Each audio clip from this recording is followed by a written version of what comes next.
माँ दुर्गा के 9 रूप सिर्फ देवी के नहीं, बल्कि हर स्त्री के जीवन के 9 पड़ाव हैं। पहला रूप शैलपुत्री। ये रूप है एक बेटी के जन्म का, जो अपने पिता की पहचान से जानी जाती है। दूसरा रूप ब्रह्मचारिणी। ये रूप है उस कन्या का जो शिक्षा और तप के लिए गुरुकुल में प्रवेश करती है। तीसरा रूप चंद्रघंटा। ये रूप है उस युवती का जो विद्या में निपुण होकर दुनिया का सामना करने को तैयार है। चौथा रूप कूष्मांडा। ये रूप है दरवती माँ का, जिसकी गोद में रखा घड़ा जीवन की सृष्टि का प्रतीक है। पांचवा रूप स्कंद माता। ये रूप है उस माँ का जिसने अभी अभी नवजीवन को जन्म दिया है। छठा रूप कात्यायनी। ये रूप है उस माँ का जिसने जीवन की हर मुश्किल से लड़ना सीख लिया है। सातवां रूप कालरात्रि। ये रूप है उस स्त्री का जो अपने परिवार की रक्षा के लिए रौद्र रूप धारण कर लेती है।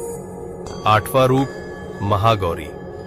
ये रूप है उस स्त्री का जिसने जीवन की कठिनाइयों के बाद भी अपनी पवित्रता और कोमलता बनाए रखी। नौवां रूप सिद्धिदात्री। ये रूप है उस स्त्री का जो अब संपूर्ण है, परिवार, समाज और खुद के लिए शक्ति का स्रोत बन चुकी है। माँ दुर्गा के ये 9 रूप याद दिलाते हैं कि हर स्त्री खुद देवी है। जय माता दी।